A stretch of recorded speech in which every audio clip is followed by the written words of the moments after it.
Being 19:30 now, I will call this meeting to order. Again, if you're a registered voter in the town of Hampton, please sit in first section or the second section.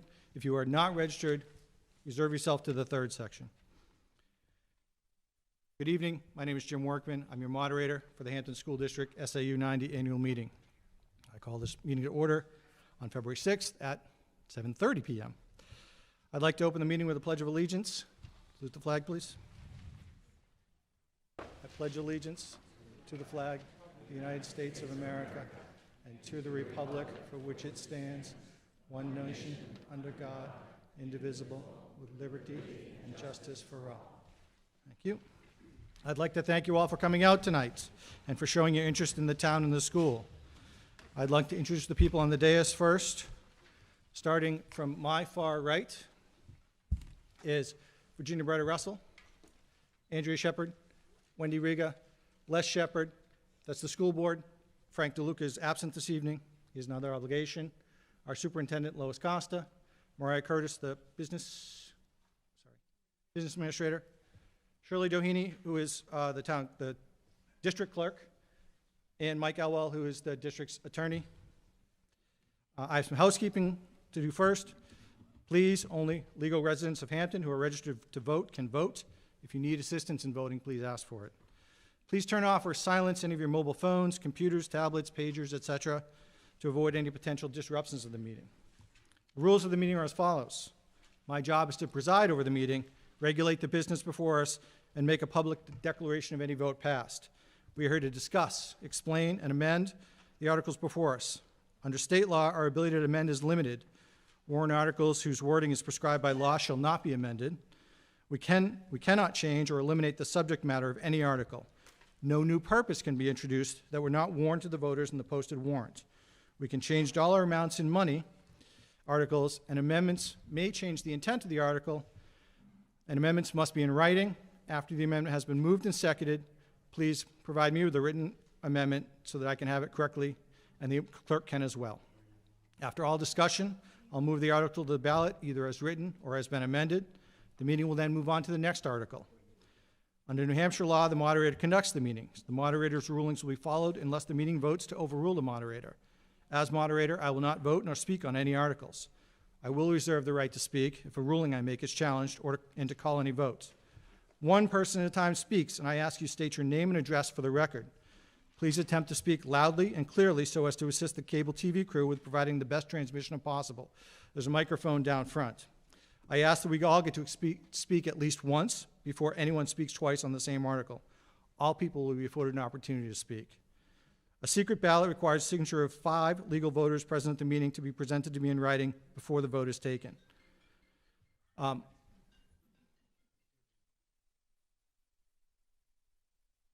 the case of an emergency, there are exits behind me and there are exits behind you. So find the easiest one.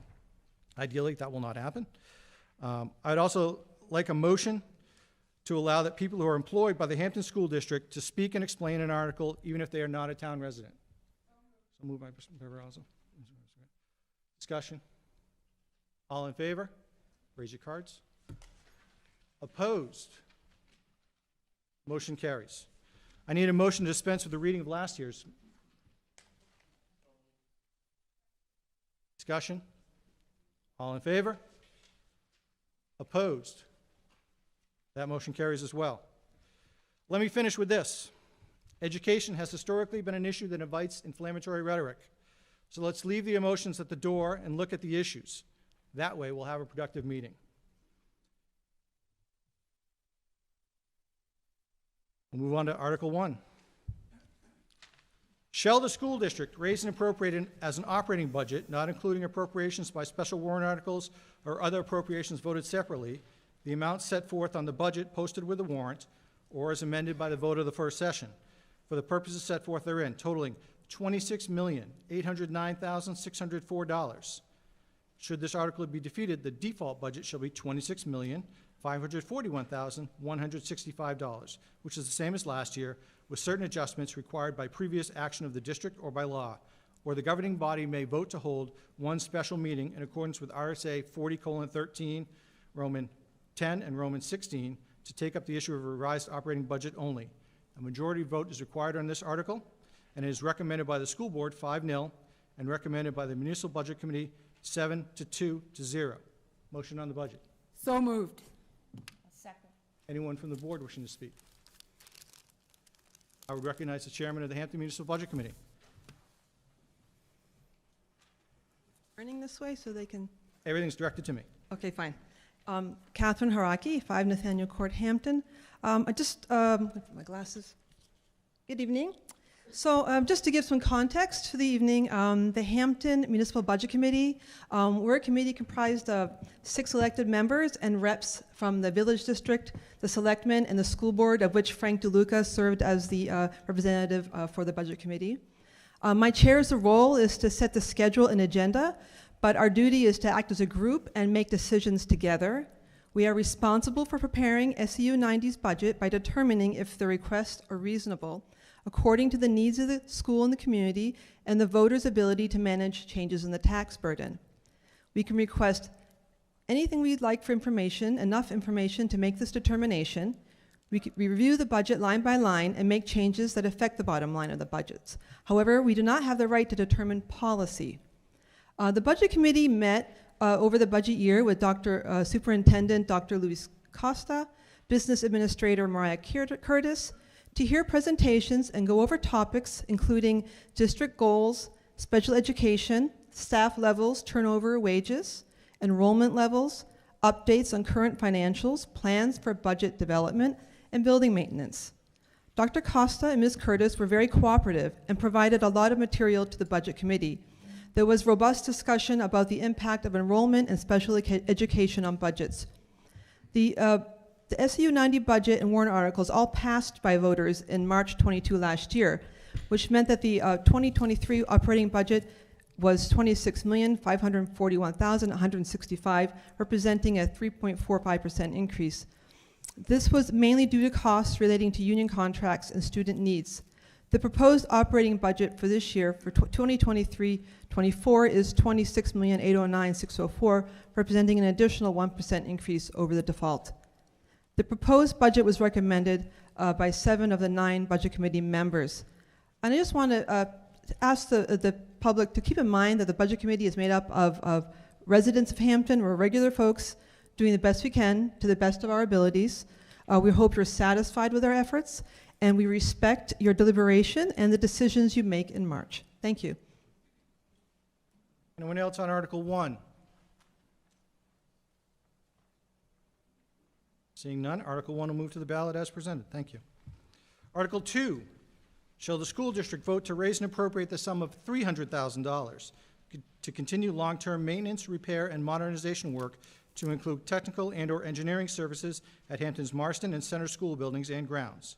This article is a continuation of the annual program planned to keep the buildings updated and in good condition, thereby protecting the taxpayers' investments. Projects planned for the 2025 are listed below. This will be non-lapsing appropriation per RSA 32:7 Roman 6 and will not lapse until these projects are completed or June 30, 2025, whichever is earlier.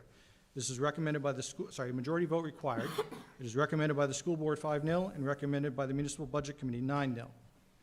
Projects include from Marston, SAU secured separate entrance, $75,000. LED lighting upgrades, phased, $75,000. Roof repairs, ongoing, $10,000 for a total of $160,000. At the center school, improve playgrounds, develop a play area for the pre-K, $125,000. And roof repairs, ongoing, $10,000 for $135,000 total, as well as district-wide ADA improvements for $5,000, thus totaling at $300,000. Motion. I would move Article 4. Second? Second. Discussion on Article 2. That's what you meant to say, Les? Discussion on Article 2. Seeing none, it'll move to the ballot as presented. Article 3.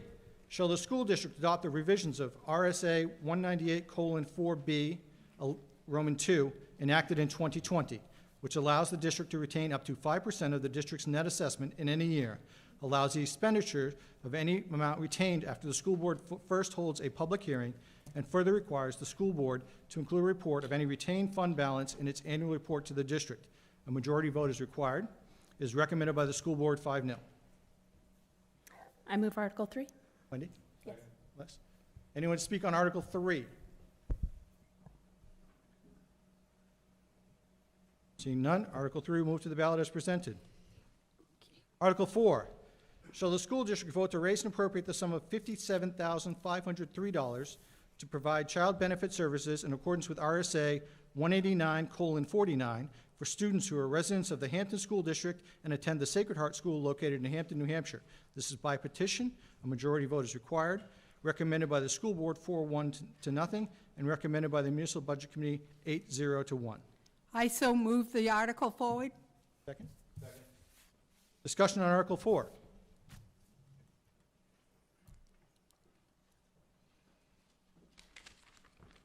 Chris Munns, 5 Nersessian Way. Sacred Heart School has been and is a very important part of our community since 1963. It was founded to provide parents who wish to provide a Catholic education for their children with that option, and according to its website, it provides a faith-filled, academically excellent education for our students and proclaims the gospel of Jesus Christ by fostering the spiritual, intellectual, physical, social, and emotional development of our students. There is absolutely nothing wrong with that, and I do not think that there's anyone in this room here tonight or who lives in our town who believes any family or any child should be denied the right to have that education if that is what they want. But it is not a public school, nor is it part of SAU90, the Hampton School District.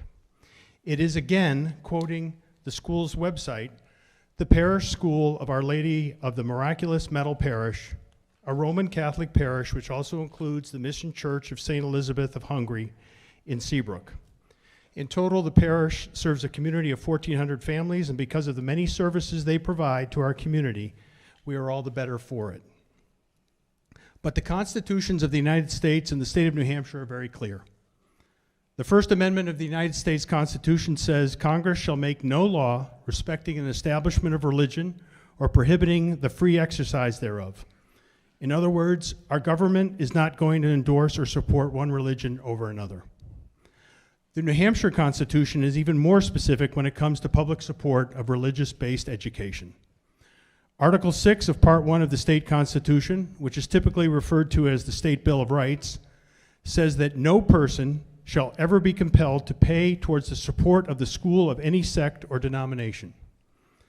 Article 88 of Part 2 of the Constitution, which commits the state to supporting public education, provides that no money raised by taxation shall ever be granted or applied for the use of the schools of institutions of any religious sect or denomination. I will acknowledge that RSA 189:49, which is referenced in the Warren article, does say that the school board of any school district may provide child benefit services for pupils in each public and non-public school in the district. But it seems pretty clear to me that while public money raised through taxation could go to a private school not affiliated with any religion, such as a Phillips Exeter Academy if we had one in Hampton, it cannot go to a religious school of any type. Unfortunately, there have been accusations made that some of the people who oppose giving Hampton tax money to Sacred Heart School do not value the children who are attending that school. I do not believe that is true for one moment. I believe we all share the same desire to see all of our kids receive the best education possible so that they can fulfill the unlimited potential each of them has. But just as I support the right of anyone who wishes to send their child to any accredited religious school, or for that matter, to homeschool their child, I do not believe we have the legal or moral right to compel someone to have a portion of their hard-earned income, which they have paid to the town in the form of property taxes, diverted to a school if they do not wish to support that school. And because of the constitutional protections I just cited, I do not believe we have the right to say that if a majority of voters in our town election approves of doing so, then those who did not vote in favor just have to go along with that decision. At the end of the day, there is nothing stopping those voters who will vote in favor of this warrant from donating to Sacred Heart or any other school, if that is what they want to do. but we should not require others who do not share their beliefs to be forced to do the same. Thank you. Thank you, Chris. Further.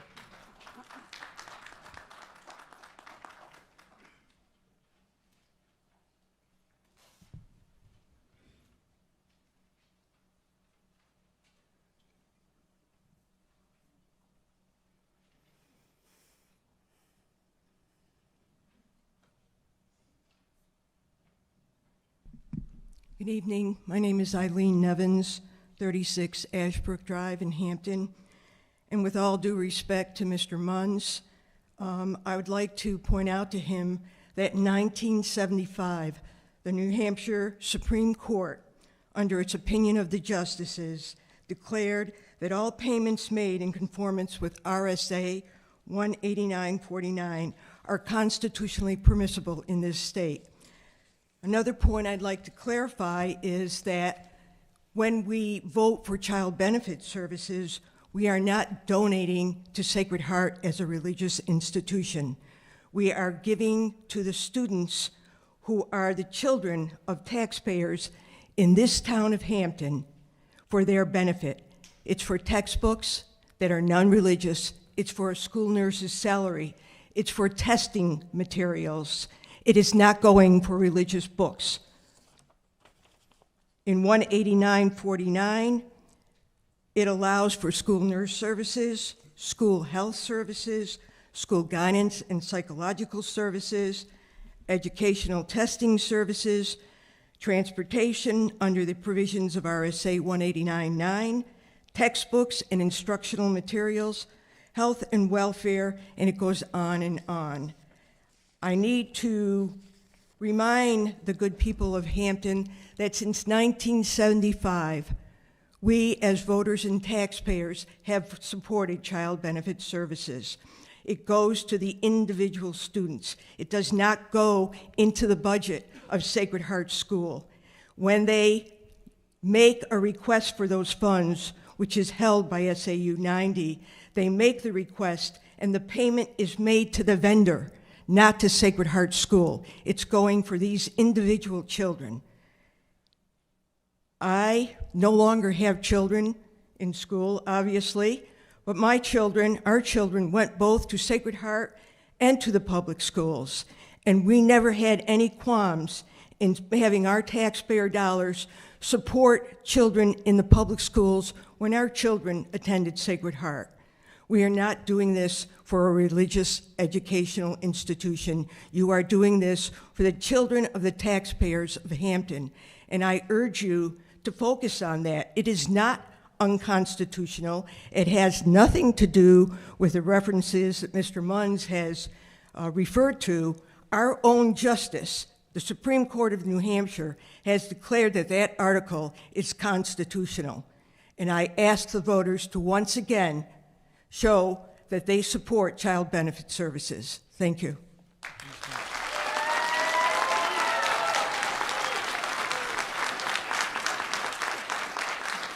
Further on Article 3, I believe the gentleman's coming down and then you.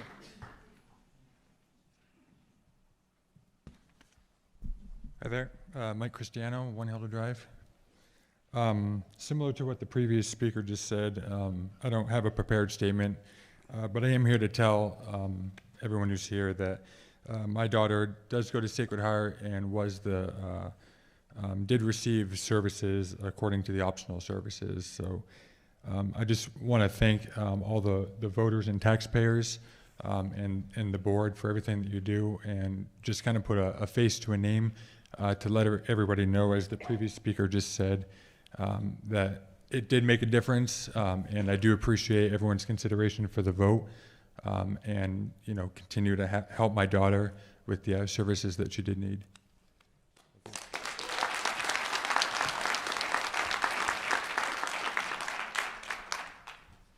Mr. Moderator, it's pretty obvious, easy to read this room, which makes what I'm going to say even more important for you to hear. First, I don't know everybody here, but I do know that nobody here tonight wishes anything but the very best for Our Lady of the Miraculous Medal Church and the Sacred Heart School. Those of us in opposition to this warrant article do not come to oppose the church. One second, please. Your name and address. Oh, sorry, Neil Raven, 6 Barron Road. Neil Raven. Thank you, sir. I'm sorry about that. I should have got that at the start. That's my fault. We don't come to oppose the church, but to embrace the Constitution and the principles which emanate from it, including the separation of church and state, which, it must be remembered, is why we do not tax church property. Separation of church and state does that for us. I know that the church has congregants here tonight, that's quite obvious, who support this warrant article, and they're honorable folks and good citizens. I have no quarrel with them. But the good folks of Hampton have paid for the 53 Hampton children who attend Sacred Heart School 3 times over at least. They've paid first by providing enough seats and enough teachers to accommodate these children at 3 public schools. We do not save money we have already spent, and the taxpayers pay a second time for these students, or will, by paying the state vouchers for private school students. And the taxpayers pay a third time for this, with this warrant article. You might even consider a fourth way we pay, and that is by exempting the church from taxation. We subsidize the property of Sacred Heart School, and I have no problem with that because it's separation of church and state. Yes, the New Hampshire Constitution says, and I quote, "But no person shall ever be compelled to pay towards the support of schools of any sect or denomination." I will not argue constitutionality. As we've all learned lately, the Constitution is what the Supreme Court says it is. But I have in my hand the itemized reports of invoices, which were kindly provided by Ms. Curtis, and she tells me she has never refused or had to refuse to pay to cover an invoice from the Sacred Heart School in all the years she's written these checks. Among the items were glitter crayons and paper crowns, computers, and molding clay. But knowing what the items are does not tell you how they're used. If you knew the paper crowns were used in, say, religious pageants by kids acting as the 3 wise kings, or that the clay was used to mold a baby Jesus in a divinity scene, or that the computers were used to stream services from St. Patrick's Cathedral, would you then still pay those invoices? The answer, I expect, would be, but they never use these items that way. And I will ask, how do you know? What system do we have? Once that money goes into the school, I presume that the kid from Hampton sitting next to the kid from some other town, they all get to use that equipment. Last year, we voted down an amendment to fund all religious or private schools, as we do Sacred Heart, because that might mean funding to a school for the Church of Satan. So we favor only some churches in Hampton, the ones we like. In Hampton, we voted to fund the Sacred Heart School as a special case, as if it were the Church of Hampton. By my calculation, if only 53 of the 239 students come from Hampton, then about 3/4 of the students attending Sacred Hearts are not even from Hampton. So we're not simply offering a benefit to all Hampton children, the children of taxpayers. We're offering a benefit to the students beyond Hampton who want to go to a religious school, which makes this a special tithe paid by the town of Hampton to the Miraculous Medal. In Congress, Representative Marjorie Taylor Greene has said that the separation of church and state is a myth. She says we should be a Christian nation. Representative Lauren Balbert says she's tired of separation of church and state, and the church should govern the government. But I do not agree. I think you only have to look at India and Pakistan, or even the history of Europe and the hundreds of years of religious wars to know why. And I think that many people here from the congregation actually agree with me about the separation of church and state when it comes to property taxes. I don't want the church to be taxed, but when it comes to the separation of church and state getting in the way of taxpayer funds for the church, well, then we're not so keen on separation of church and state. Thank you. Thank you, Mr. Raven. Further on Article 4. Gentlemen, coming.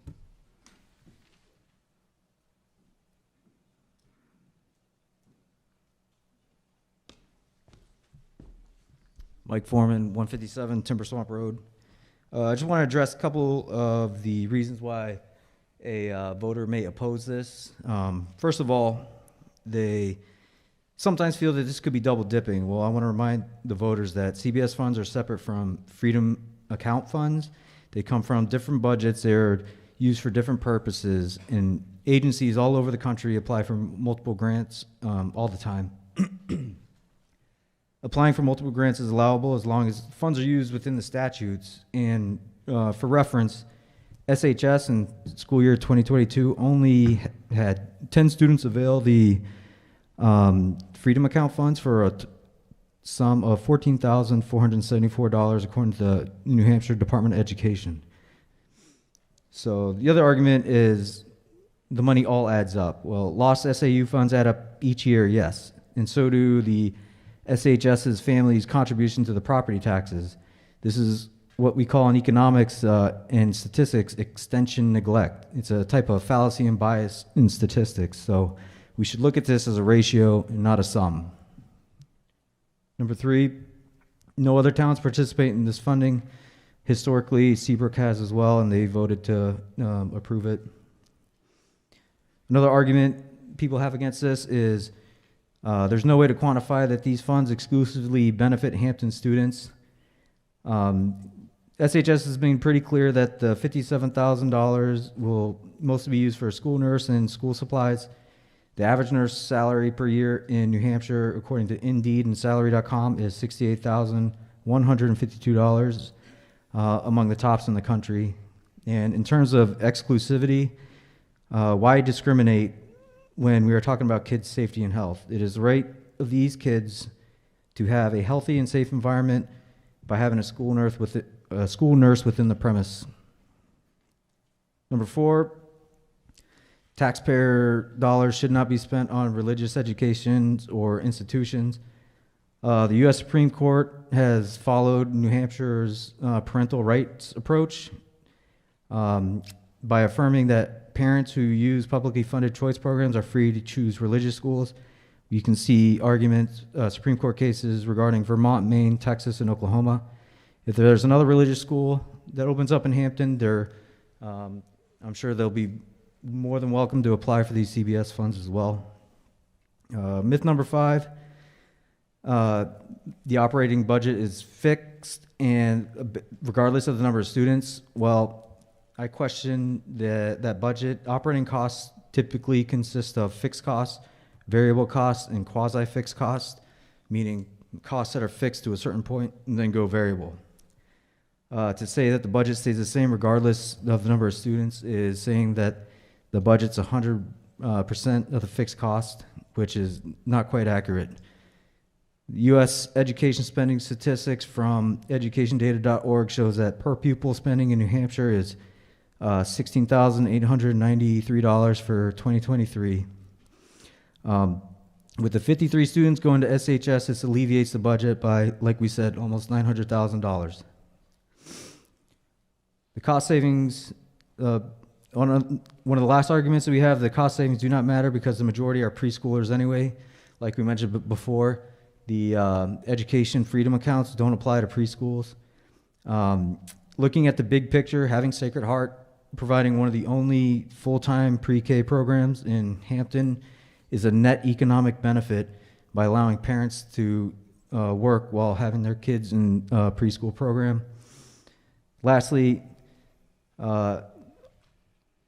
voters petitioning against this, claiming that public schools are affected by inflation. Well, everybody's affected by inflation. We shouldn't be punished as parents who work hard to send their kids with our right of having a faith-based education. We should not be punished in that regard. This is basically taking away their right to participate in a public program provided by the taxpayers. That's all. Thank you, sir.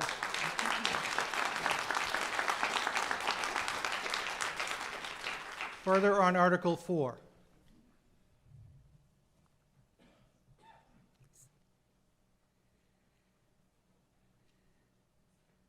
Lisa Arakilian, 52 Tide Mill Road. I'd actually like to make a motion to allow the principal for Sacred Heart School, Megan Kokler, to speak. I second that motion. Discussion on that motion. I second it, Jim.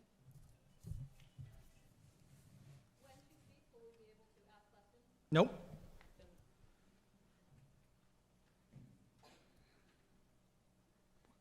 All in favor of that motion? Opposed? Motion carries. Is that person here?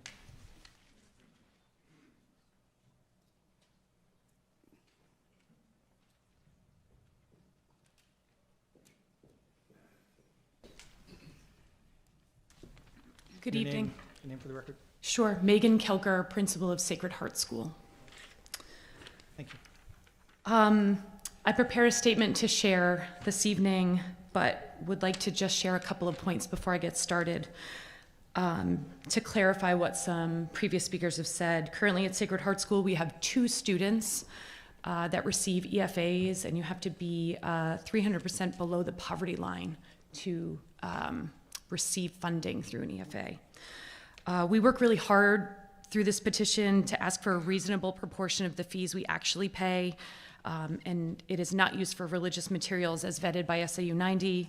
And I'd like to note that none of the 53 students cited in our petition are in pre-K or kindergarten, grades 1 through 8 only. Thank you for the opportunity to speak tonight. Last year, I stood before you at this very meeting and invited those of you who questioned our school's efforts, motives, community connections, and support of students to visit our school. One person from the community took me up on that offer, and productive discussion ensued. I'll do my best to keep my sentiments brief.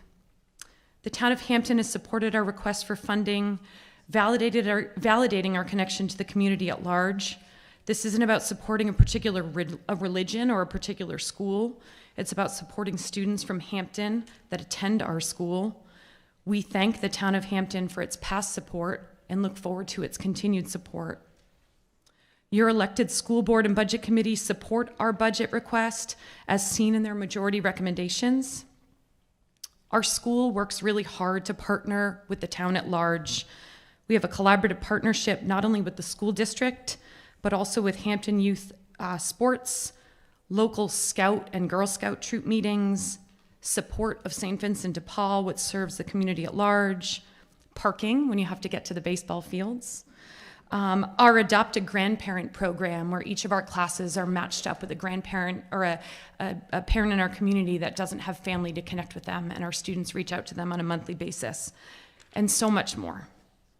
Our school brings in revenue to local businesses, given that our families not only live here in Hampton, but travel also from 25 sending towns. We feel strongly that our petition deserves to go to the voters as written. It doesn't negatively impact the SAU90 budget. It supports students from Hampton whose parents are already paying taxes and also support this citizen's petition, and would support a continued collaboration between our school and the town of Hampton to support the needs of our shared community members. Thank you.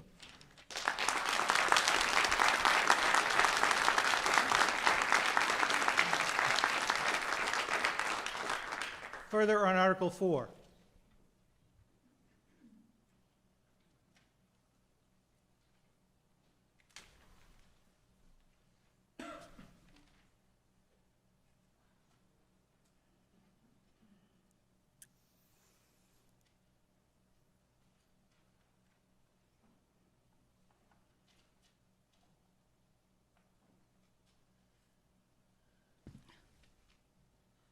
Hi, Name and address. I'm Dolores Messner. I live at 18 Barber Road here in Hampton.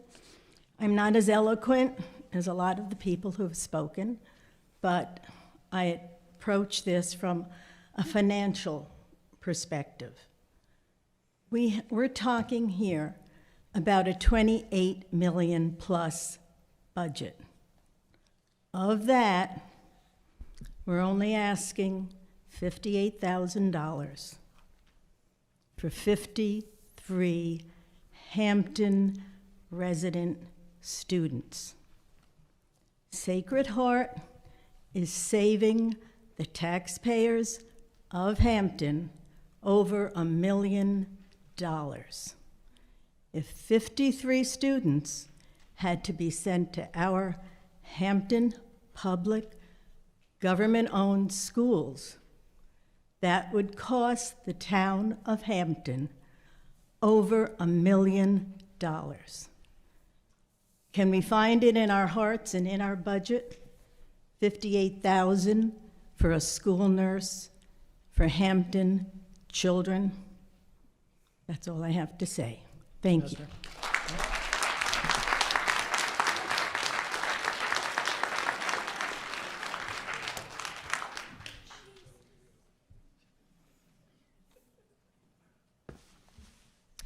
Hi there, I'm Meg O'Connor from 24 Forest Drive. And I want to thank everyone. What a great conversation, to dialogue, to try and pound this out or learn a little bit more, to be an educated voter. And I think that's why I come tonight. I'm not an educated voter on this topic, and I'm just curious and I want to learn. We had the last couple of speakers speak about the $900,000, $1 million, I don't even know the dollar amount.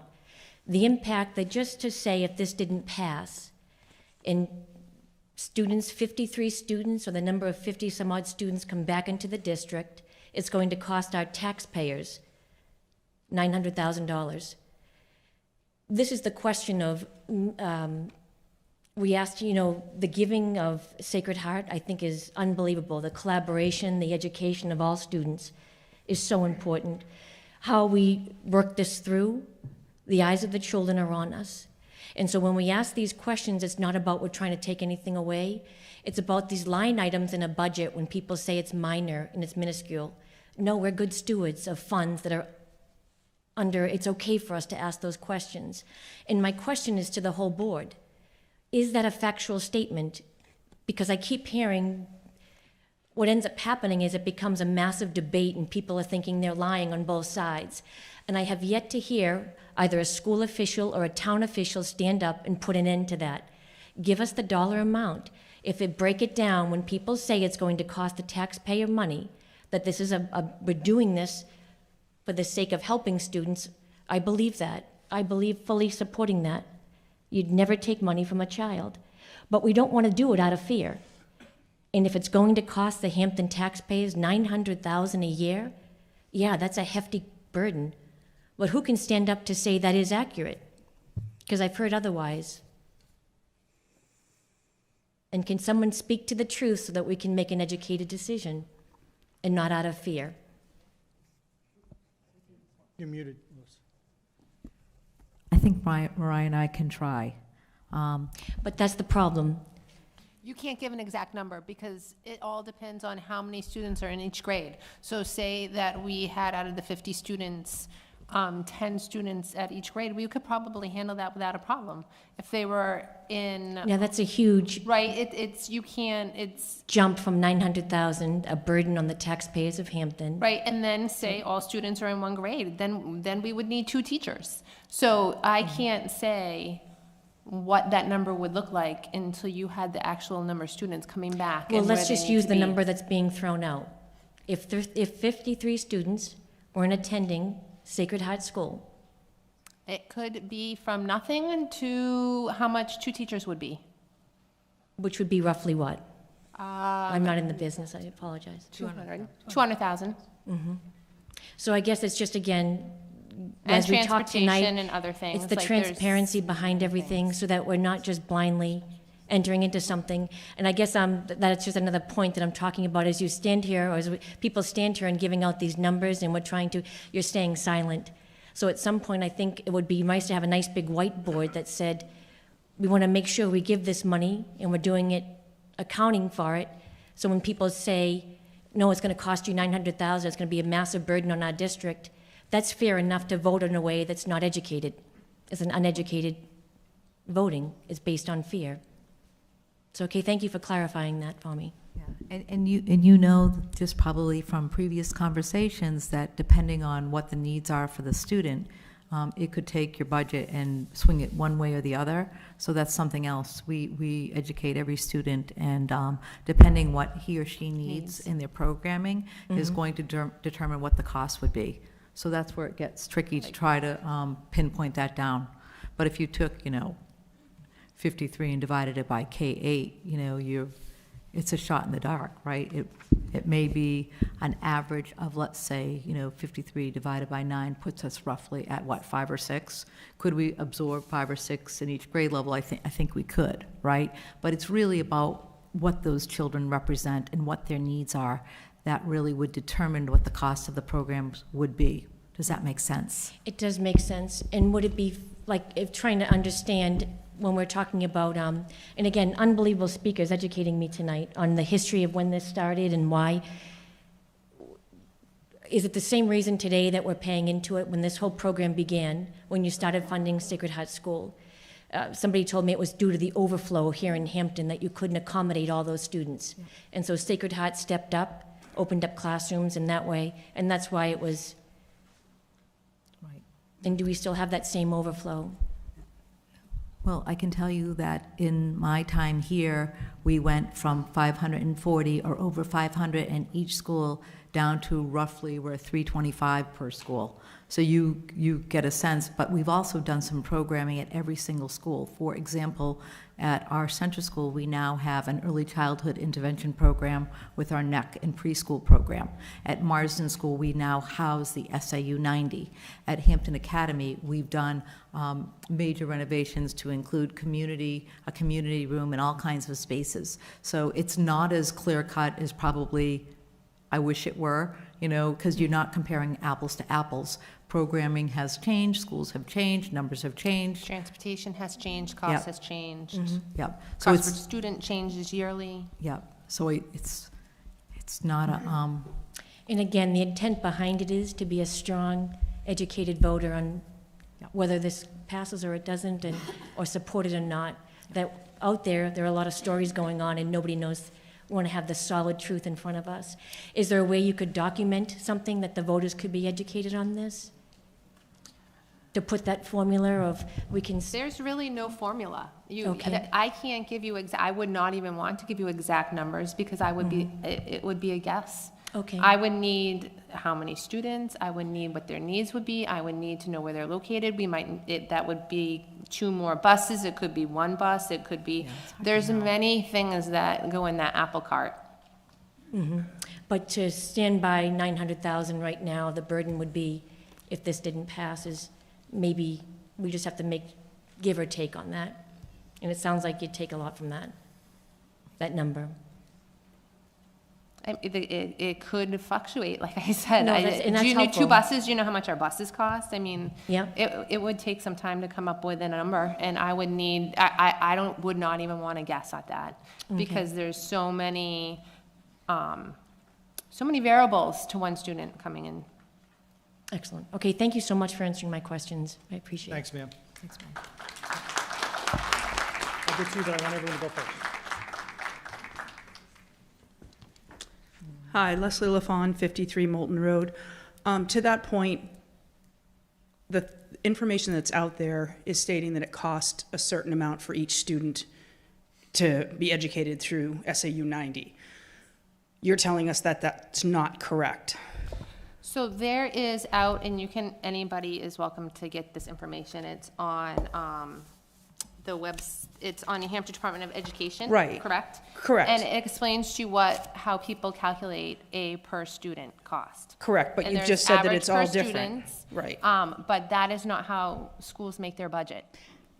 And I think that's one of the things that, another point, like Meg said, is education is exactly how do we do that? Do you know what I mean? Because it's out there to the public that it's going to cost $24,000 per student. You times that by 53, we're up at $1 million or whatever. I don't do math, but you know what I'm saying? So that we get to that point. But another point that I also want to make out, I have nothing against Sacred Heart. I went there.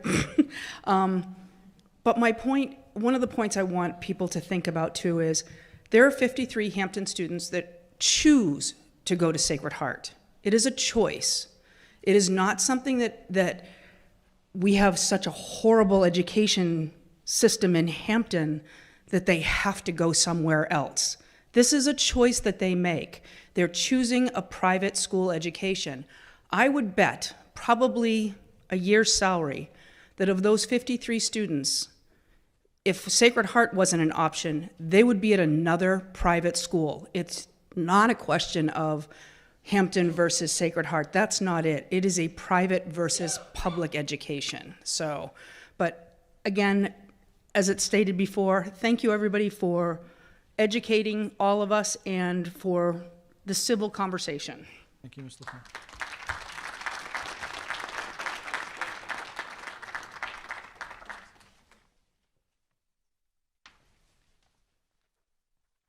Hi. Jackie Kennedy, 718th Street.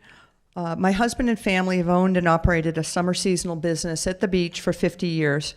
We have no children of our own, but Jack has employed countless numbers of local youth educated in our area schools over many years. We're both former educators, he in the public school of Andover, Massachusetts, and myself at Central Catholic High School in Lawrence, Mass. He coached freshman basketball, I've coached girls on the run, and K-2 sports through the Hampton Recreation Department. We consider ourselves to be strong supporters of our community, our local schools, and as Catholics, our parish. This issue of continued CBS funding to Sacred Heart School is a tricky one. I've given it a lot of thought, had numerous discussions with trusted friends who I value deeply because they don't just tell me what I want to hear, but challenge my perspective and help me to clarify my viewpoint. And yes, I've prayed about it. To the taxpayers of Hampton who've supported the funding of Sacred Heart over these many years, I say thank you for all you're doing to foster this alternative option for educating students in our area. Good things are happening in our Hampton schools and in Sacred Heart School. Students are learning and thriving and growing into contributing members of our society. Our tax dollars, our community resources are being put to good use. And to those who are challenging the continuation of this funding, I thank you for doing your due diligence as informed and engaged citizens. I firmly believe you're doing so in good faith as community members whose interests are focused on the common good. You've challenged me, and I suspect many others, to think critically and to ask pertinent questions. And you see, for me, this is very much a heart versus a head issue. As a practicing Catholic, my faith is very much me, not just a part of me. I live in a way that I hope reflects the core values of my faith and my desire to be the person God calls me to be. I've taught in Catholic schools and served in various youth ministry and campus ministry capacities in Catholic parishes. That being said, I and my husband want to support our local parochial school in any way we can. I also consider myself to be a good citizen, an informed and engaged community member. I do my best to be informed about and try to understand the issues and concerns facing our community and our schools. Admittedly, the funding of Sacred Heart from our school and town resources is a situation unique to any other community in which I've lived or in any other private school at which I've worked. I see the value in it as it benefits the education of students, but I'm also ambivalent about it nonetheless. I say all this to get my main point for rising to speak across. The bottom line, I'm sure I am a person of hope, and my greatest hope is that our community, this community in which my husband and I find ourselves surrounded by so many wonderful people doing outstanding things for kids and their families, will find a way to be a community of kindness and respect and trust and generosity of spirit in dealing with this tricky topic. Whatever the outcome for this warrant article, may this be an opportunity for our community to rise above the noise, the rhetoric, and the divisiveness so widely prevalent in our society these days. We can do better. We can be better for ourselves and for all of the kids who are watching and learning from our example. Some days it might feel like the only thing we can agree on is that we can't agree on much. But people who disagree the most productively start by finding common ground. May our common ground be the desire to do right by all students in our community in a way that reflects kindness and respect for all. Thank you. Thank you. Way in the back.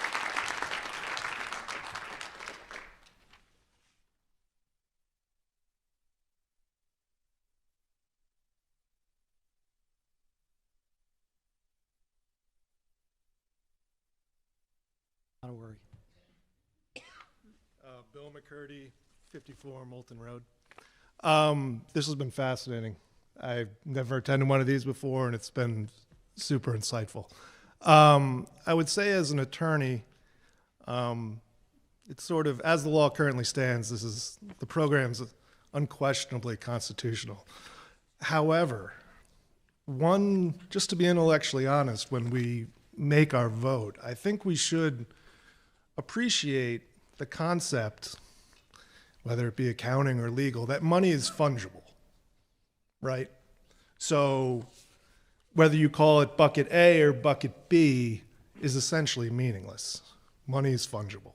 So money that goes to a Catholic school, be it for a nurse, is money that, if taken away, would be funded from something else. That's the concept of fungibility. So I just think when people vote, they should be intellectually honest and decide, is it appropriate to fund a Catholic school, which I'm sympathetic to, and I may go that way myself. But I don't like the argument that this money has nothing to do with the Catholic school, because that's just not true. Thank you. Other on Article 4.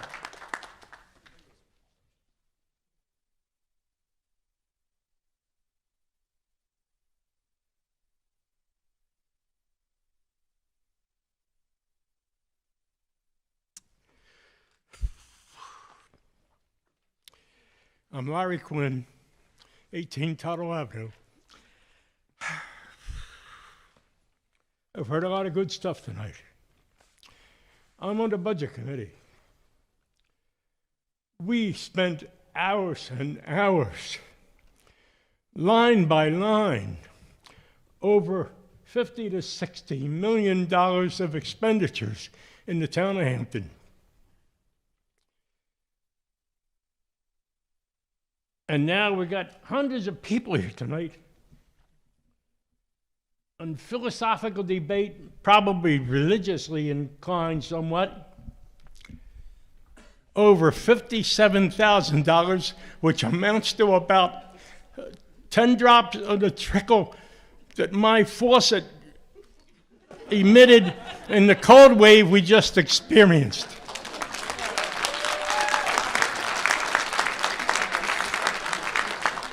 I have not had any children in schools for a number of years because, as the number on my back attests to, I'm 88 years old and they're long gone. However, 7 children I raised attended parochial schools from 1st grade through 12th. And I'm not legislating for money for Catholic schools or any other kind of school. I support the Constitution, I support the rule of law, and the Constitution has not said that this expenditure is unconstitutional yet. So let's cut to the chase. $57,000 and the school budget's $26,800,000 and some thousand bucks. It's not worth worrying about.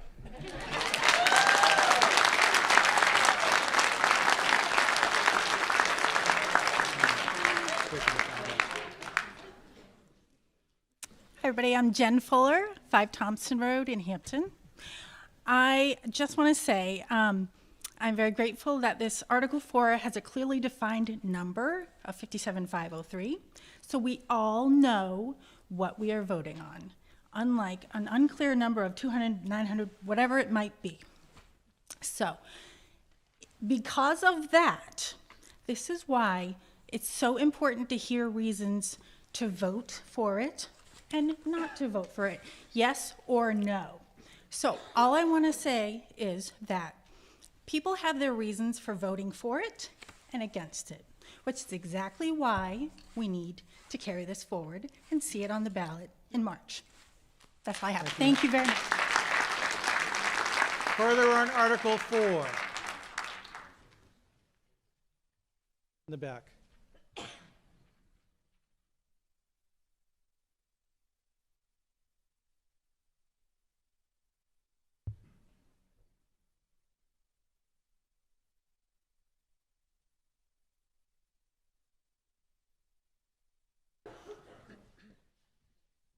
Erica DeVries, 39 Esker Road, and I have some questions that I'm hoping that the school board can answer for me.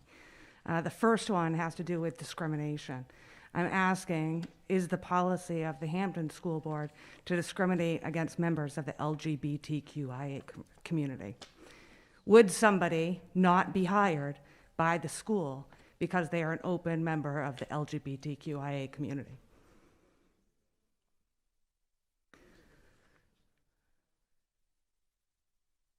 I believe the answer is no, but I find some relevance here, please.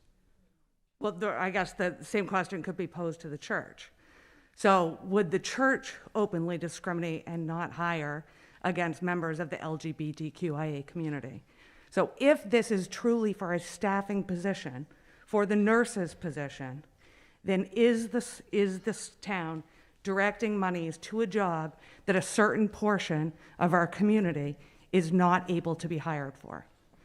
That's my question. It says it's for child benefit services. Right, but it has been stated multiple times that it is for the position of a nurse for the school, that's what the money goes for, correct? I've heard nurse, I've heard books, I've heard, I guess Mariah can speak to what the invoices cover. A huge percent of it goes to the nurse. Okay. And then technology, and then supplies. Would it be a problem for the town legally if somebody from the LGBTQIA community applied for the position of Sacred Heart School nurse, was denied that position? That is not a SAU90 decision. We don't review or do any form of applicants for any employees that they have at. So if there were discriminatory hiring practices, you would take no position as the person who writes the checks under this warrant article that is I would not know passed? of anything. Okay. I would not know if there was any discrimination unless it came to my knowledge, and as of tonight, I don't know of any. Thank you. Thank you, ma'am. Further on Article 4. And then come down if you want.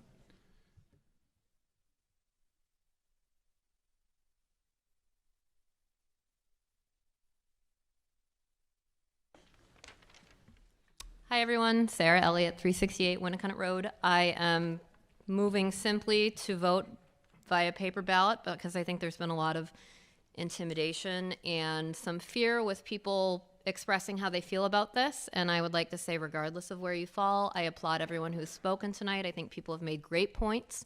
I would not begrudge anyone the ability to send their child to Sacred Heart School. I think it's a beautiful church filled with beautiful ideas. I love God and Jesus and all your children, I promise. There's not devil horns under here somewhere. I just think that as community members, we should be able to stand up, say what we think, disagree vehemently if necessary, and then go share a drink at Community Oven, because we are better than calling names, than harassing people. It's easy to take this as a personal attack, and I think anytime we're calling for transparency of funds, whether they're a trickly faucet or a deluge of water, I think transparency serves everyone's best interest. And I think that even though it's very hard in the moment, believe me, this has not been an easy few days for me, even though it's very hard in the moment, like someone wisely and sagely said earlier, our children are watching how we move through this. Our children, at the end of the day, learn from us, and if we are able to show them that difficult conversations are possible, it's easy to be respectful, even with people with whom you disagree, and that regardless of the outcome, you support your townspeople's decision. If the vote in here swings so heavily in favor of this that it is squashed, I applaud you. Wonderful. I will be here next year, and that's okay too. I think we can acknowledge that in each other without rolling our eyes and, getting petty about it. I think it's just, we have a difference of opinion. And I won't harp on that because I know it's hot in here and we're all getting tired. So to whomever speaks tonight, I applaud you for finding that courage. And for anyone who is considering this, there's not a person in this room who doesn't have every child's best interest at heart. The way we view an entitlement, the way we view an ask for funds versus an entitlement to them happens to be different, and I respect all of you greatly. Okay.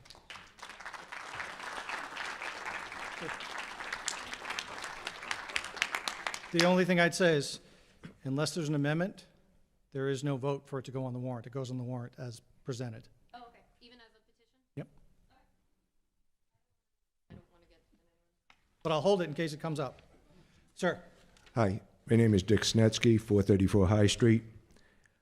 I support the motion as written, and the way I see it, it appears from everything we've said tonight, that's been said tonight, this is not a political issue. It's clearly been ruled as being a legal move to take and has been followed that way.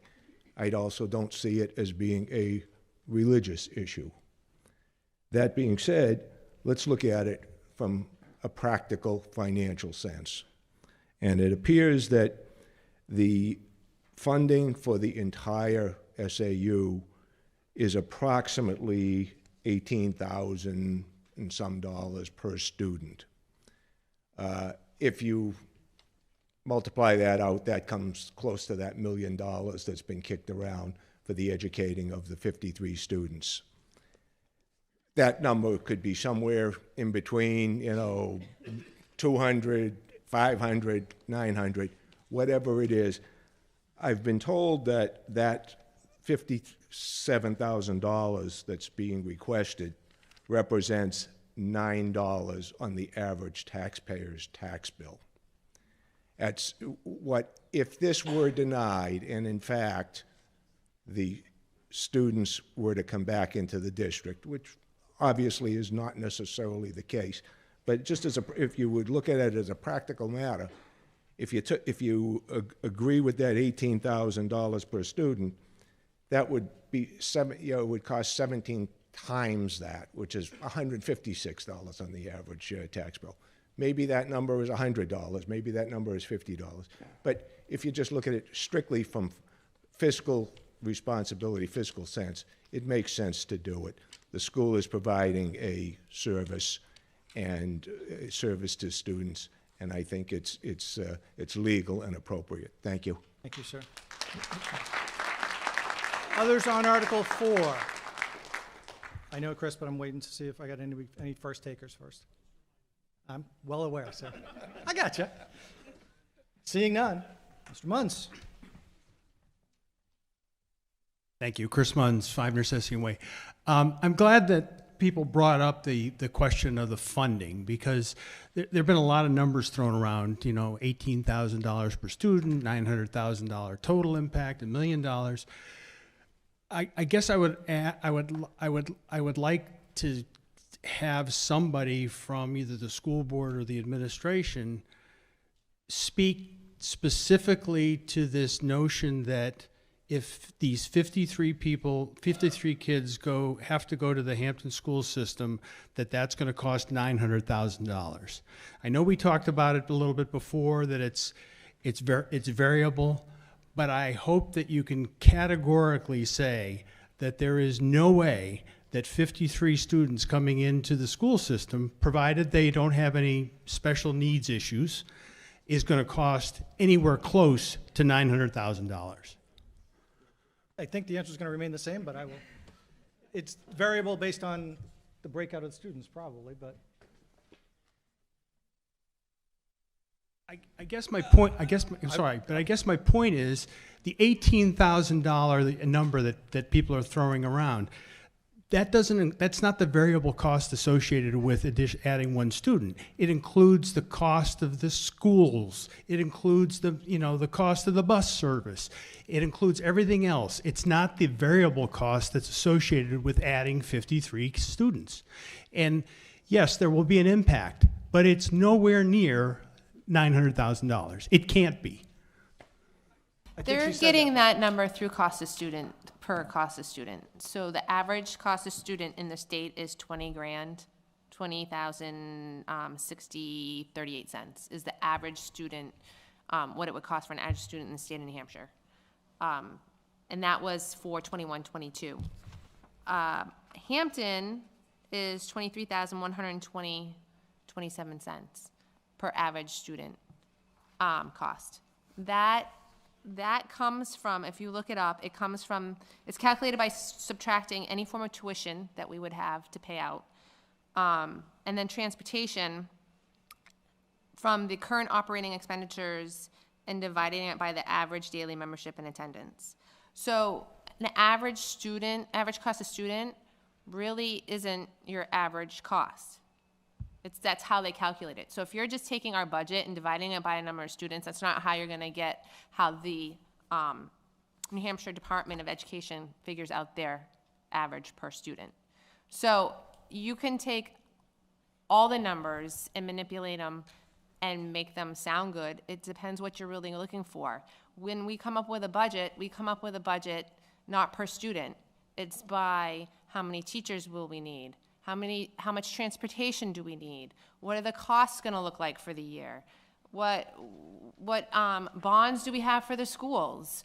What do we have for contracts for the year? Tuition, how many special education students do we have that are tuitioned? There is multiple reasons why our budget is the number that it's at, and it's just not per cost per student. So for us to sit there and take 58 students, it really is very hard to come up with a number. I mean, you could take, if that's how they're coming up with the cost, they figure out per cost per student by the state.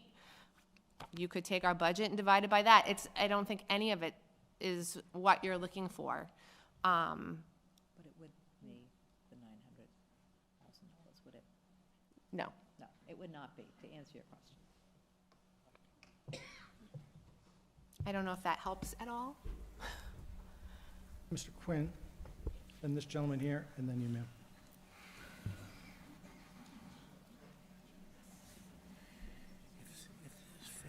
Larry Quinn, 18 Tuttle Avenue. I don't customarily talk this much at most budget meetings. And I'm running for re-election, however, at one of the presentation meetings by the SAU90 school board, the school board representative to the budget committee, in response to a motion for a reduction in the school budget of about $1 million, I believe it was, said, and I disputed is what he said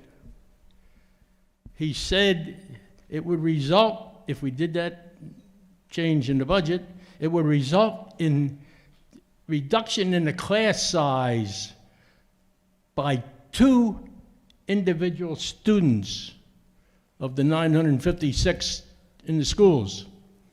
And he was sitting right beside me, and I disputed that statement immediately. And then he retreated a bit, because of course, that ain't ever going to happen. Mr. Raven.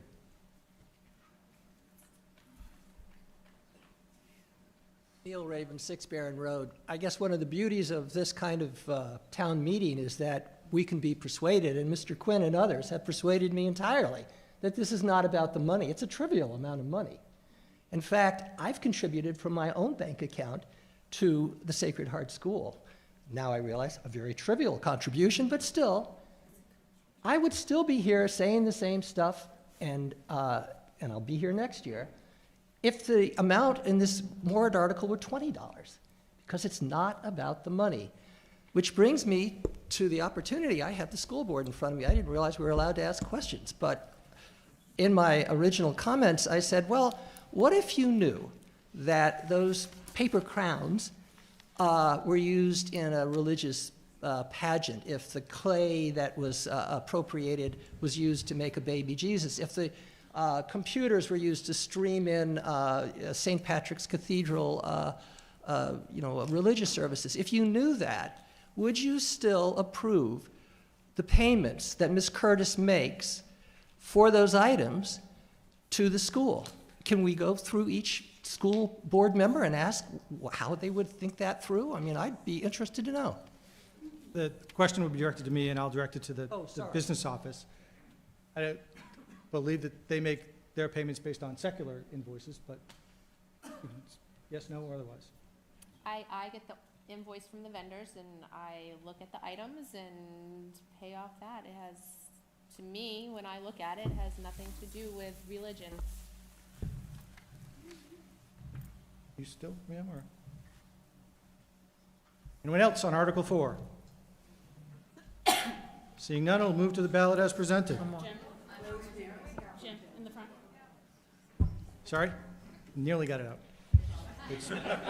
I'm marking an hour on Article 4, by the way, just for the record keeping. Rosemary Lamers, 155 Woodland Road. I'm rising tonight to support this article. Many of you who know me, I have fought for years in support of the public school system as a board member for the public school system, and I currently sit on the advisory board as a Catholic and a member of Our Lady of Miraculous Middle Parish.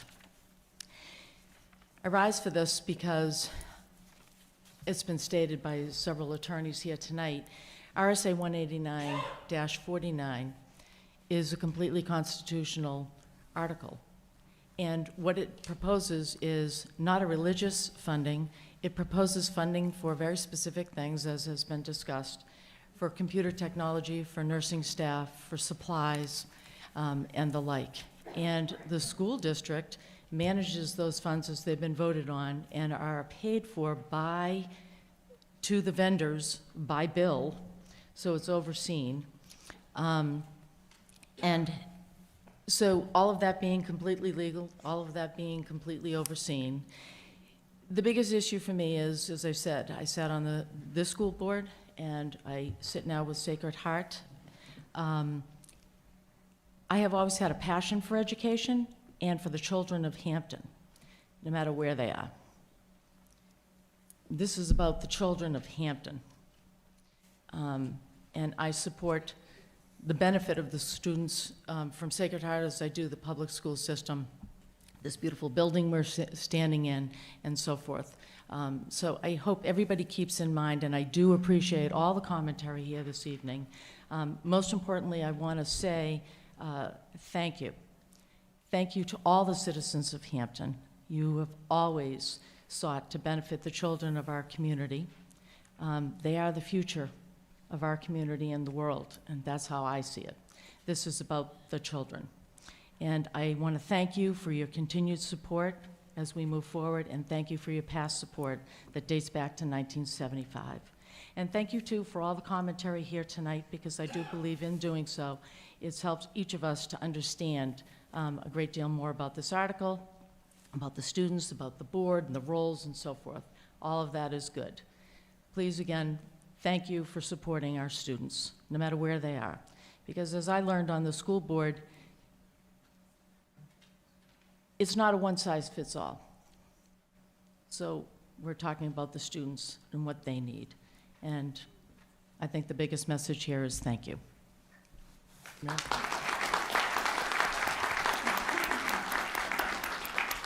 One more time, further on Article 4.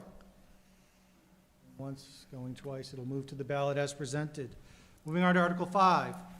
Shall the following provisions pertaining to SAU funds be adopted? This is by petition. All funds for the SAU90 budget may not be dispersed or redistributed to any private, charter, or religious school or institution. This is by petition, majority vote required. I am notified by the district that this article, as is presented, is advisory article only. It has no legal binding effect on the SAU. Motion on Article 5. I move the article to the ballot. Second. Speaking to Article 5, anyone? Yeah.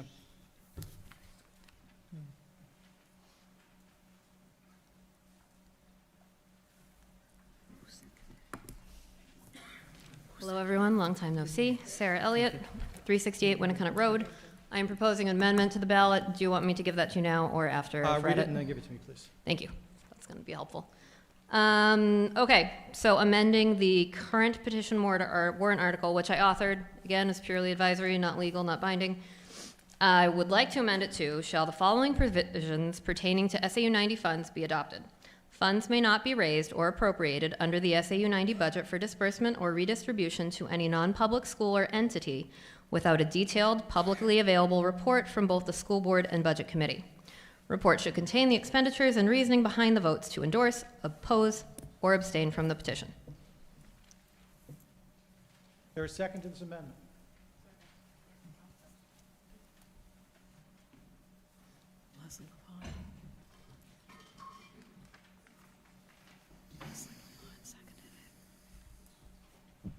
Speak to your amendment, ma'am. So again, the amendment does not change in spirit, which I think it can, but I tried not to. At any rate, just advisory, not legal, not binding, simply seeking transparency so that when people are sending their tax money somewhere, they have a better idea of where it's going. And that doesn't necessarily put the burden on Sacred Heart. That would be more of a transparency from the school board and budget committee, their reasoning behind endorsing it, because I think just as voters, it's something that we deserve information on and should be paying attention to.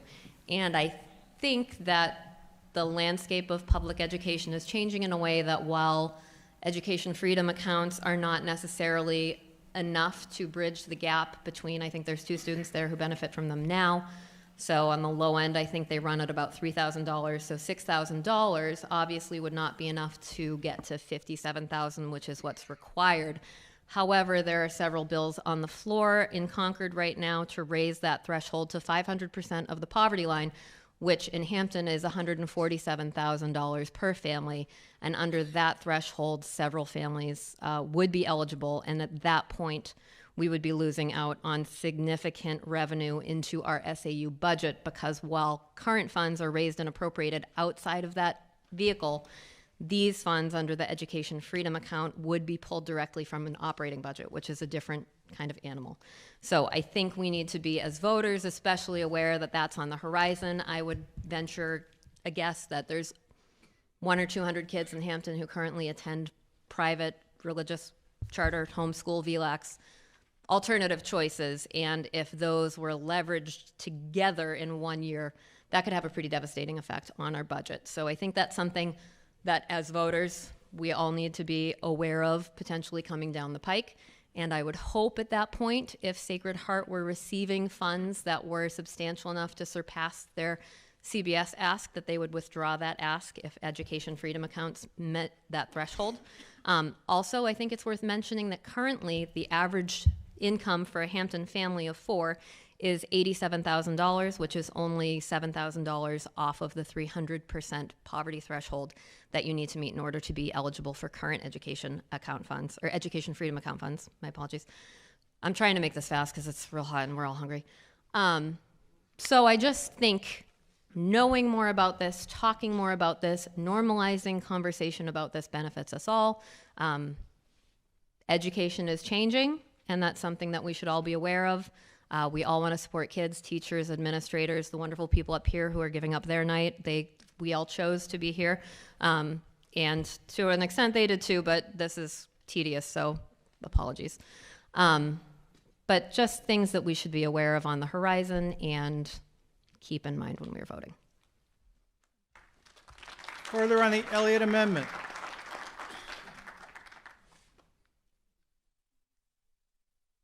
Yep, I will read it.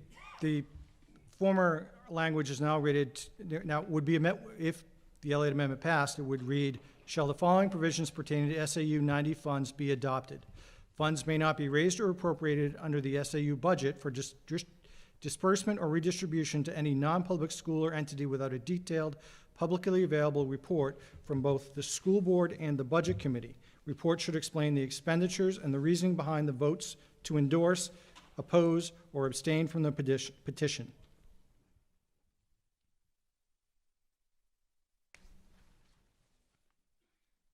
Catherine Haraki, 5 Nathaniel Court. I would take out the budget committee part only because we don't affect, that could cross the line with policy. Maybe just the school board is enough. I don't know legally if that's okay. Otherwise, I'm fine with the language.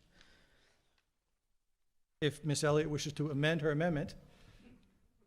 If not, it'll go forward, and if it passes, then you can make an amendment to take that out. Ms. Nemitz.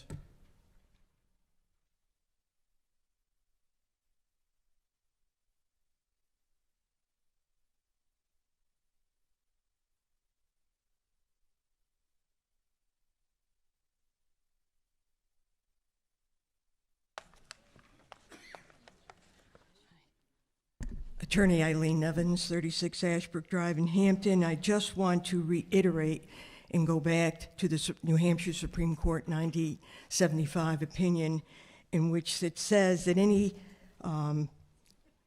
items furnished to students within non-public schools themselves are none unrelated to educational programs of those schools being strictly non-ideological and incapable of being used to promote religious ideas, and that there's no danger that they will foster religion.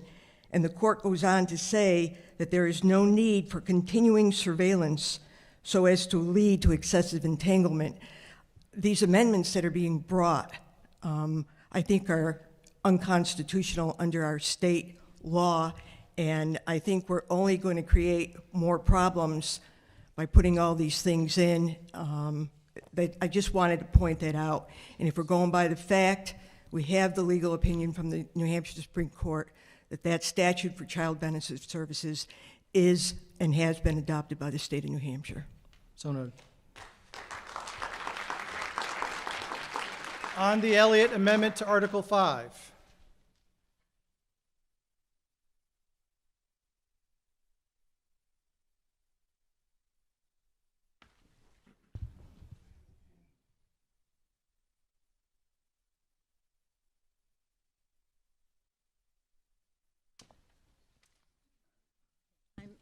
I'm Dolores Messner on 18 Barber Road. My only question is, so many of the amendments are positive. This one is in a negative form, so you have to say yes if you want to vote no, or no if you want to vote yes. I have no problem with it, just shouldn't it be in a positive, like, should we have funds for blah, blah, blah, blah, blah, instead of the no in there? That was my True. take. You take them as they come, though. And this is an amendment to Article 5 only. This doesn't impact 1, 2, 3, or 4 necessarily. On the Elliott Amendment to Article 5. Anyone else? Okay, Ms. Elliott, could you come down for one moment?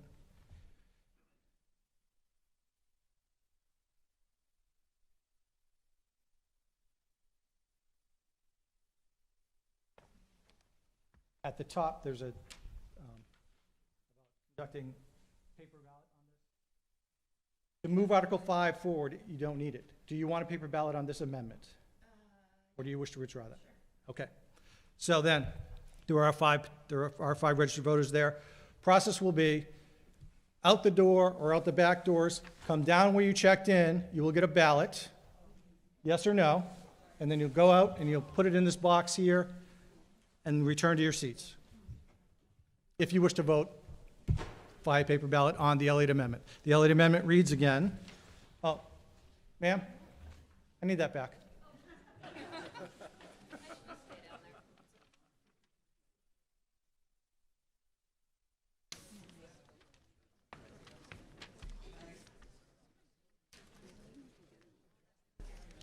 Okay, so the amendment would revise Article 5, so it reads, shall the following provisions pertaining to SAU90 funds be adopted? Funds may not be raised or appropriated under the SAU90 budget for disbursement or redistribution to any non-public school or entity without a detailed, publicly available report from both the school board and the budget committee. Reports should explain the expenditures and the reasoning behind the votes to endorse, oppose, or abstain from the petition. A yes vote adopts this amendment to Article 5. A no vote keeps Article 5 as it was posted in the warrant. Point of clarification, can I? Brian Warburton, 24 Sanborn Road. I appreciate all the dialogue tonight. Mr. Moderator, this amendment has nothing to do with the Budget Committee. This is an advisory thing only. Budget Committee would have nothing to do even if this article passed 5 million to 1. So my question is, and we've had 27 attorneys speak tonight, is there anybody here, the attorney behind you, or you, Mr. Workman, being a fine attorney? I don't understand. I can't believe that this vote is a legal vote. The Budget Committee has nothing to do with it. To insert those words, I would ask my friend and neighbor, Sarah, to withdraw this amendment because it really does not make any sense. But it's advisory. It has no legal effect.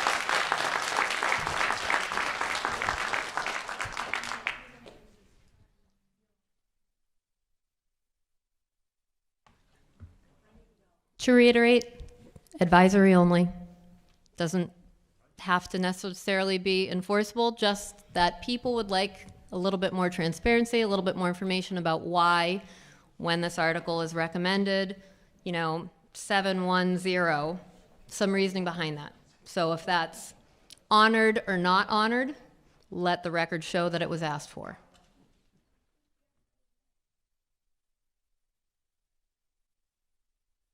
Sarah Kelly.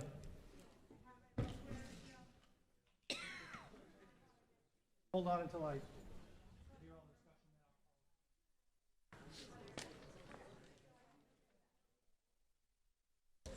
Please. Lisa Arakelian, 52 Tide Mill Road. I have a question, because this is new to me with the amendment. Can I put forth another amendment to this Nope. petition?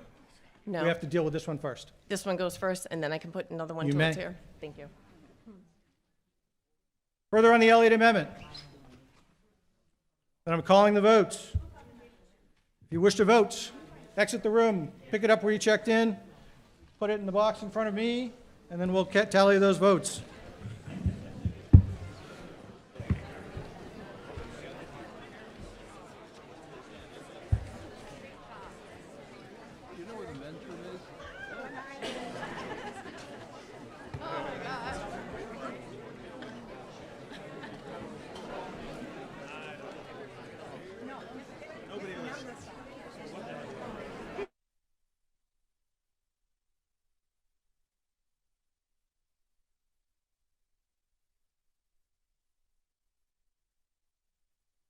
Going back to attention. The votes have been counted. They are yes 45, no 66. The Elliott Amendment fails. So we're back to the original article, for Article 5, which reads, shall the following provisions pertaining to SAU 90 funds be adopted?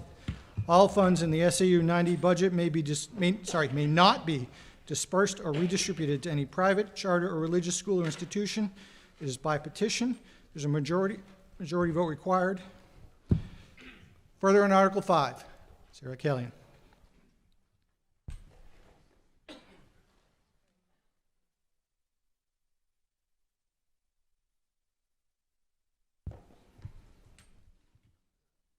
Lisa Arakelian, 52 Tide Mill Road. I would like to amend this petition to be removed completely.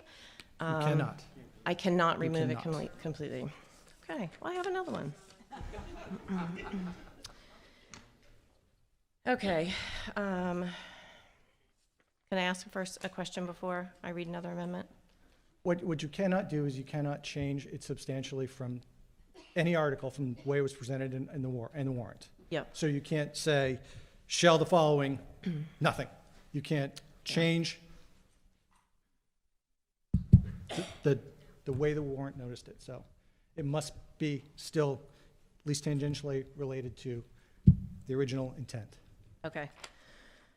So if I can change it to, rewording it, to all funds in the SAU 90 budget may be dispersed or redistributed to Sacred Heart School.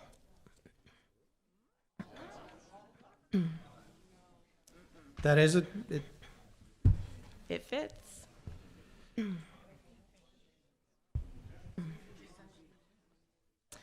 I mean, technically, that's what we're doing anyways with the CBS funds. Again, Article 5 is separate and distinct from Article 4. Yep. Okay. I'm just not And labeling Article it 1 and as Article 2 religious and Article 3. or nonprofit, yes.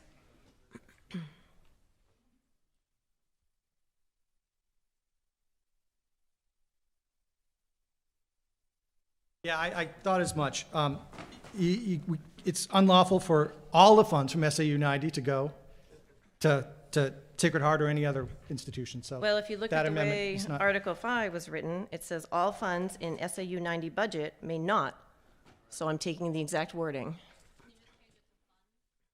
I'll change it to whichever, but that's the way it was written in 5.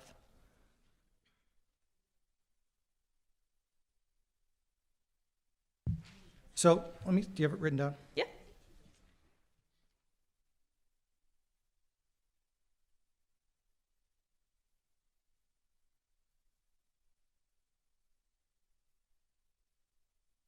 One moment, please.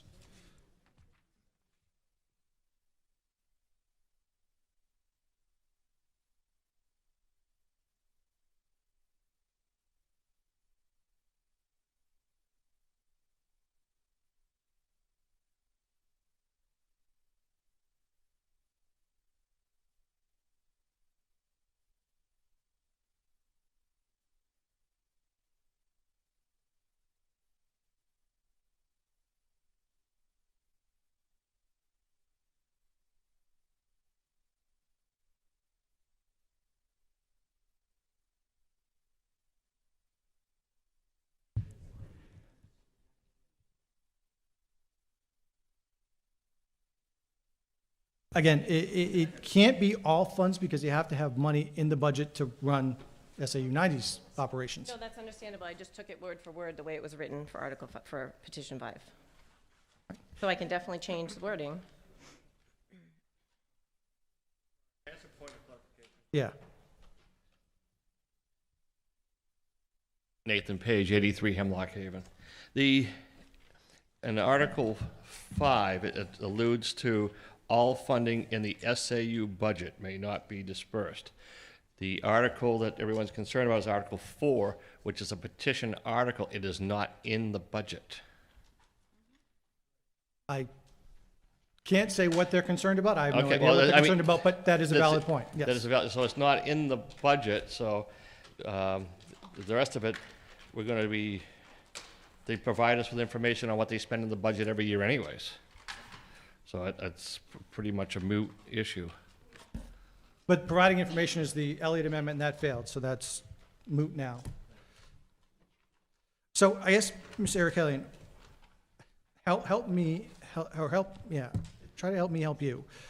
Or help us, generally. I don't mean you specifically, but, and asking for intent's a really bad thing to do, but what do you, So I think a yes. simpler way to do what you want to do may be to strike not.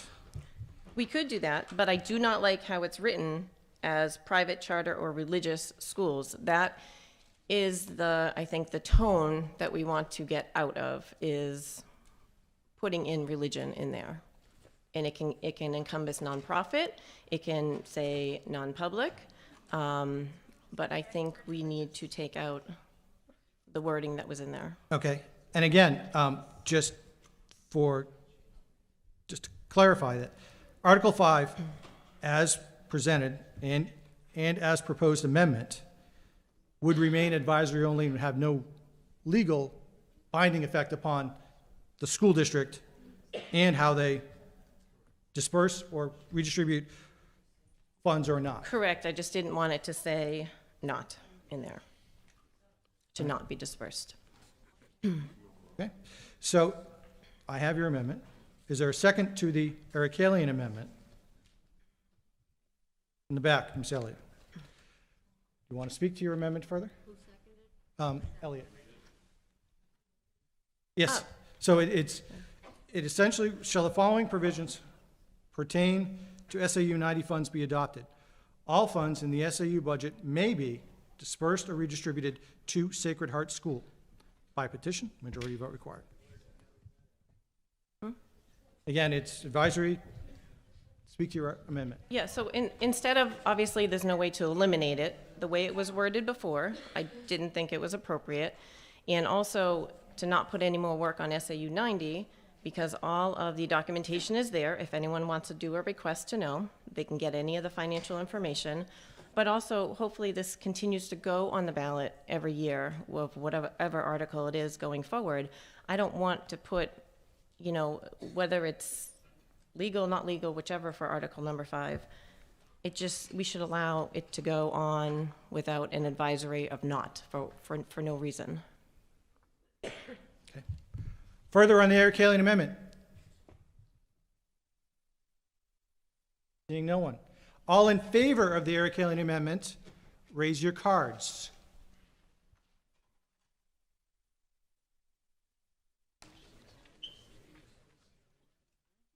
Hold on one moment. Keep them up if you would.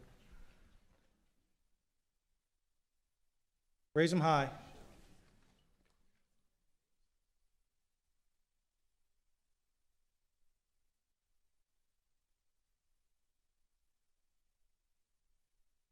Opposed?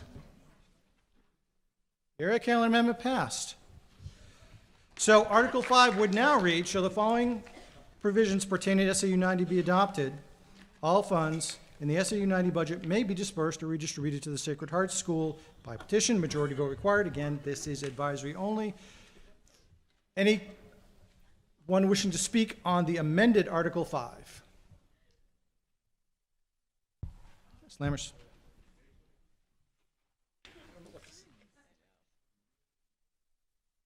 Do you need this? I just want to clarify,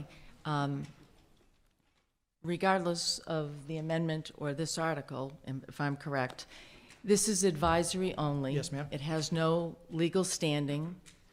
Why can't we just amend that to say, by petition, and indicate that it is advisory only with no legal standing?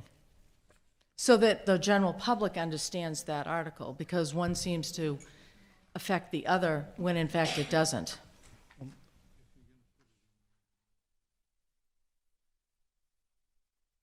We can consider that as an amendment if you wish. Yes. Okay, I need you to put it in writing and hand it to me, please. And Okay. there's a second to it. Figured as much.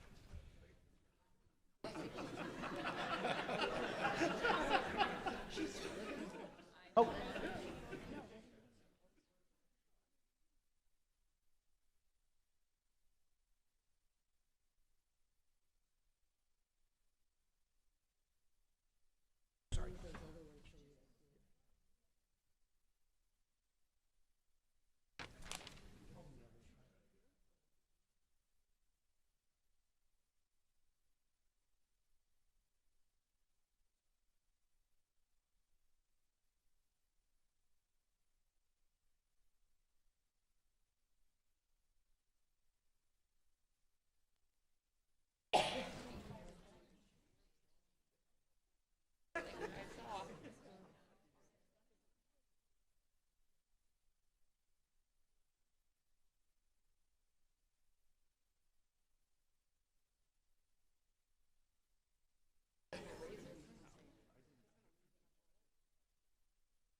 Rosemary, just to clarify, if your amendment is accepted, Article 5 would go to the warrant without barring further amendments. Shall the following provisions of SAU90 funds be adopted? All funds in the SAU90 budget may be dispersed or redistributed to Sacred Heart School, period. This petition is advisory only with no legal standing, period. By petition, majority vote required.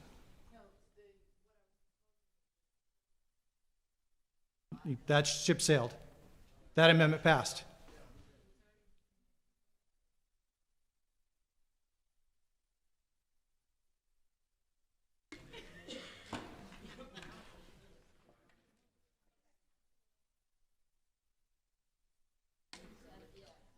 Okay. Who's got it that can add it?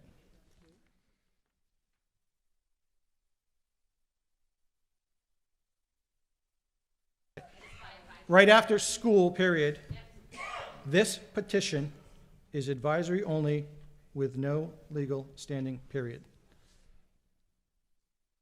Discussion on the Lammers amendment.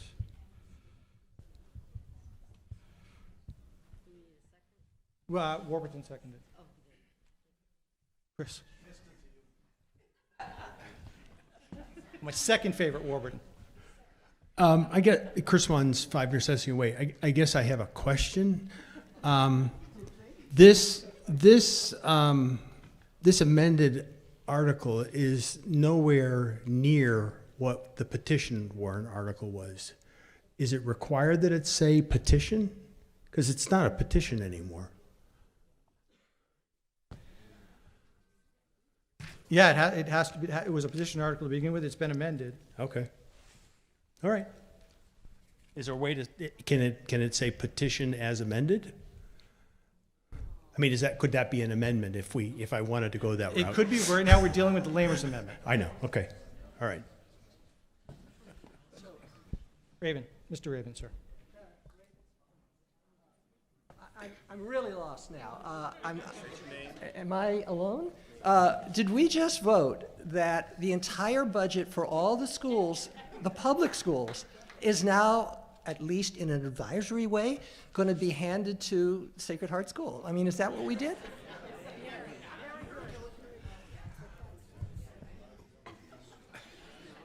We did, but it's not. We did. But it's not. So, Mr. Moderator, may I poll the school board to find out how they feel about this? Mr. I mean, they're running for election. I sure want to know.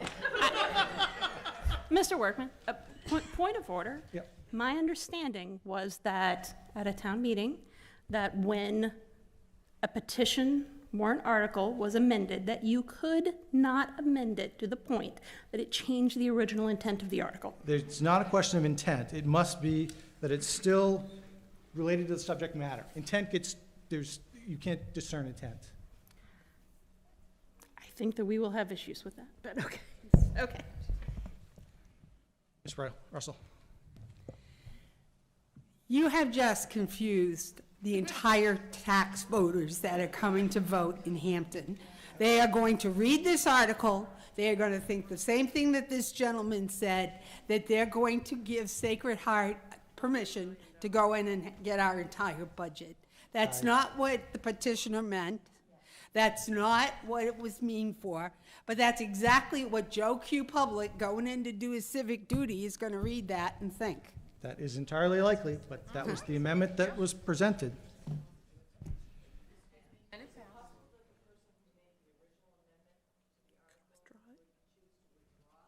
That amendment has now been enacted. We'd have to amend it otherwise. But right now, we're dealing with your amendment.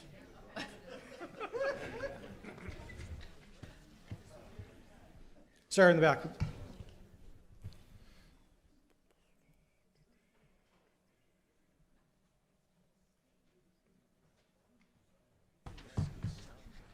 Quinn Parker, 28 Academy Avenue. I would like to amend. You can't. You must deal with one amendment at a time. If you Sorry. wish to speak to the Lamers Amendment, fine. Oh, the Lamers Amendment. I like that one, and then maybe I'll hold off All on right, my sit down. wording for the second one. Any further on the Lamers Amendment specifically? I'll come back in a second. I want to thank everybody very much for the wonderful lesson of why I really understand why we have a separation of church and state. Further on the Lamers Amendment? Seeing none, all in favor of the Lamers Amendment, raise your cards high, please. The Lamers Amendment adds the language between, in the middle there. Advisory only with no legal standing. Opposed to the Lamers Amendment? The Lamers Amendment passes. Does anyone else wish to amend Article 5?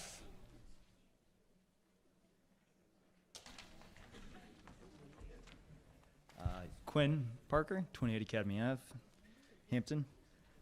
I would like to amend the Article 5 as it stands, but shall the following provisions pertaining to SAU90 funds be adopted? Funds in the SAU90 budget may be dispersed or redistributed to any private, charter, or nonprofit school or institution. This petition is advisory only with no legal standing. Give that in writing. Second to that amendment, Mr. Warburton again. Give me 1 minute till it's reduced to writing and I'll read it out.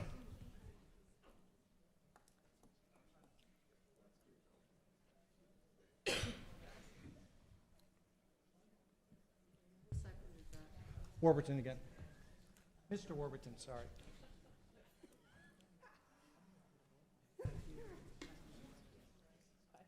My third favorite.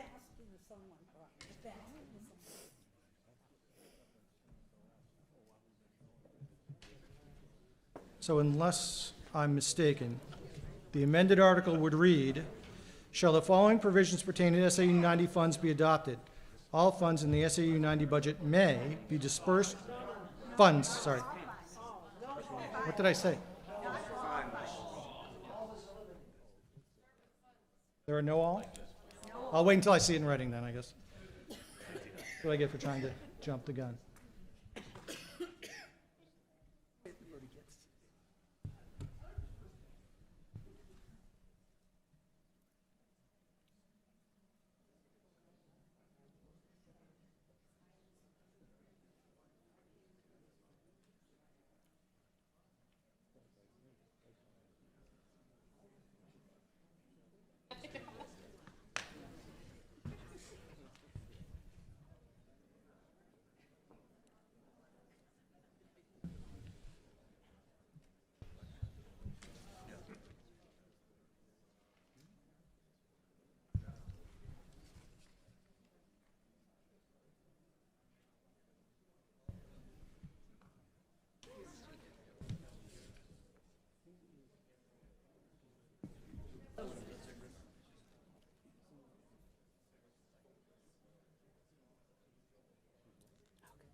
Okay, so the Parker Amendment would read, shall the following provision pertaining to SAU funds be adopted? Period. Funds in the SAU 90 budget may be dispersed or redistributed to any private, charter, or nonprofit school or institution. This petition is advisory only with no legal standing. Discussion on the Parker Amendment. Seeing none. All in favor of the Parker Amendment, raise your cards high. All those opposed? Parker Amendment passes. Any further discussion on Article 5? Seeing none, Article 5 will move to the ballot as amended. That concludes our first session. The second session will be at the Winnicott High School Dining Hall, 1 Alumni Drive in Hampton, New Hampshire, on Tuesday, March 14th, 2023, to elect the official ballot officers for the school district and vote by official ballot on these warrant articles we've just dealt with in the first session. Voting for the school district officers consist of one school board member for the ensuing 3-year term, such term to expire in 2026. There's one opening. There are 2 candidates, Andrea Shepard and Megan Holbrook. And the voting on Articles 1 through 5, as more fully set forth in the first session above. The polls are open at 7 a.m. and shall close no earlier than 2000 hours. I accept a motion to adjourn. Moved by Mr. Page. All in favor? Thank you for coming out.